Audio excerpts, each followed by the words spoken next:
After listening to Kanye West's Donda in its entirety, that music is perfect for gothic, non-denominational youth ministry praise and worship services. I listened to all 27 of them tracks, and I'm thankful I wasn't near a knife, gun, razor, bat, or any kind of medical pills when I finished. You listen to that album, you make sure you got to pick me up to chase it with.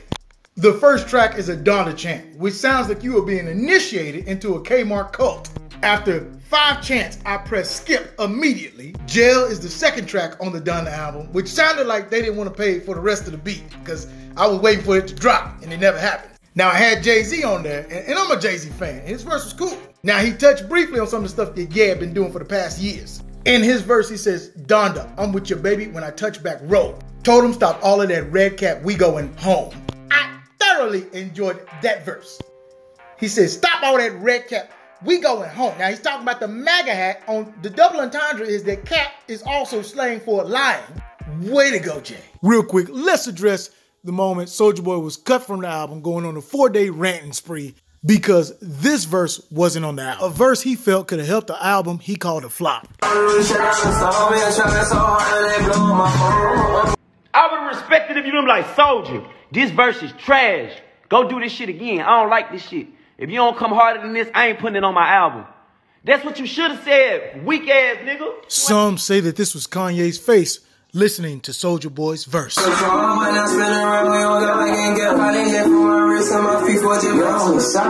Soulja Boy been highly upset since he been cut from the album. He had the nerve to be super disrespectful with this comment right here. I was the first rapper with Kim Kardashian, not you, Kanye West. Hee emoji. How dare you disrespect Ray J like that? Yeah, she might move on to rappers and ball players, but we all know I hit it first. God Breathe is the third track, and it sounds like background music for altar boys being stalked by priests with no undergarments under their robes in a candlelit castle in Rome. Make sure you have a happy song to pick you up after that song. Off the Grid, track 4, featuring Fabio and Playboy Carti, who recently made Iggy Azalea a single mother. Playboy Carti also looks like he would have been offended at the baby's comment during Rolling Loud performance. Off the Grid is one of them soundtracks that you stumble on while listening to music that you really want to listen to on SoundCloud or Spotify, and the streaming platform is like, hey, you like that song? We recommend you try this one too. And you're like, nah, I'm good. Track number 5, Hurricane, featuring The Weeknd and Lil Baby. This is easily one of the best tracks on this album. From start to finish, it's refreshing to hear The Weeknd not talk about snorting coke off a model's tailbone while she twerks to Travis Scott. Music in the background. The more you listen to it, the better it sounds each time. Lil Baby did a good job. Ye did a good job. This track is like a hurricane because it destroys the rest of the tracks on this album, with the exception of a few of them, leaving the rest looking like rubble, debris, and collateral damage. Track 6, Praise God, is with Baby Keem and Travis Scott. Sounds like something you'll hear on the radio. Sounds like Baby Keem ran out of words to say while hitting you with the Muppet flow. Still outside, let's get right, let's get... Track 7, please. Track 7 is called Jonah with Dirk and Vori. Sounds like they didn't purchase the rest of the beat. Cool hook though. They talk about fighting demons in this one, the same as Praise God. Track 7, Jonah, actually has a good hook.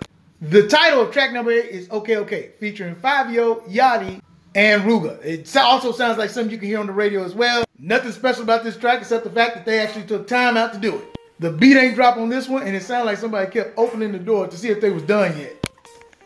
Hey, y'all still on the song? Hey man, one of my partners need to lay his vocals down. Hey, y'all could have did this track in the car. Or on the Zoom conference. Y'all wasting good studio time. My boy got real tracks to make. Track number 9, featuring Playboy Carti, titled Junior, is like a P90X ad-lib workout. It sounds like unseasoned ad-libs, cranberries and potato salad ad-libs. I'm surprised Kim K ain't get in on this track. Track 10 is Believe What I Say, with a sample from Lauryn Hill, which is a terrible waste, terrible waste of the outstanding Lauryn Hill. The iconic, legendary Lauryn Hill. So much so that I had to go listen to the whole album of Miseducation, because he was definitely misinformed when he decided to make that track. And it sounds dated. You know what? Next, track 11.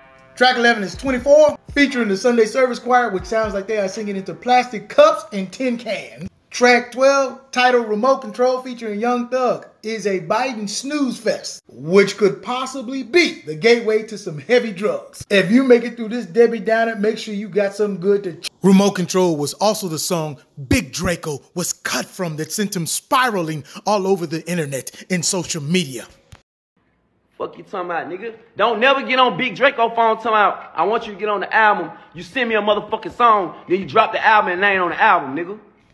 13, titled Moon, featuring Kid Cudi and Don Toliver. Now, it sounds like Kid Cudi was performing this track in that dandelion tulip dress, holding the umbrella over his head in the studio while recording.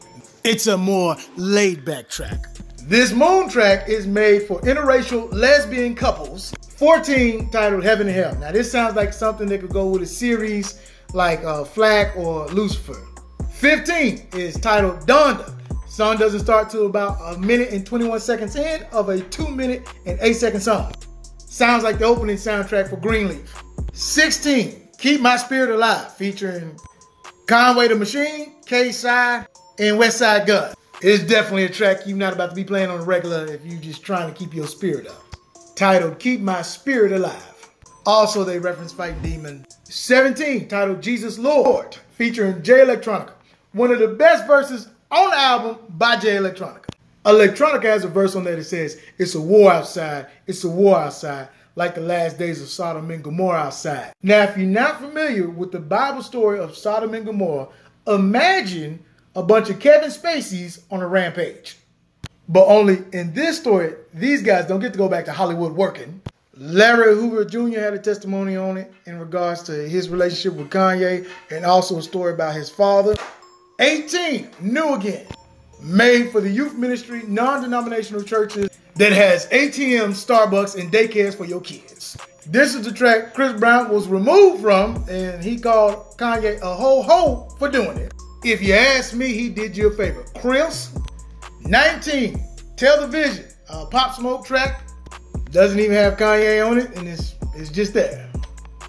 20, Lord I Need You, was also a track that caused controversy because Kanye used the young lady's voice without telling her about it or asking her about it. Then a grown man in a JCPenney pantsuit from Hillary Clinton's collection stepped in and said, but you didn't call me to clear your version of the song that was sampled though. You were discovered by doing a rendition of a song I wrote 100%. So Kanye stole nothing because he came to the rightful owner of the song legally. Let's all be clear here. Then he further goes on to clear it up with someone else. So if I'm reading this correctly, Kanye cleared this with you, right? Correct. Many months ago, I cleared this version. If I was a jerk, I could have easily said no. I cleared it because I liked how it was flipped. I liked her version of it. I just wasn't happy with the way the verses were taken out of her commercially released version without asking. If you're not familiar with B. Slade, he used to go by the name of Tone. Now, B. Slade. Lord, I need you to wrap your arms around me. Also, shout out to Bree, who will be expecting in November, expanding their family. Salute to Black Love. This song is definitely something you will probably hear at the end of a Tyler Perry movie. At least 6 of his movies. 21, Pure Souls featuring Roddy Ricch and Shenseea. Definitely a movie soundtrack song. 22, titled Come to Life. Sounds like a cry for help and a red flag for divorce. If you get time, don't worry about no more albums. Figure that whole marriage out. Do yourself a favor. Start sorting that property out and y'all finances and get the hell on. 23, No Child Left Behind.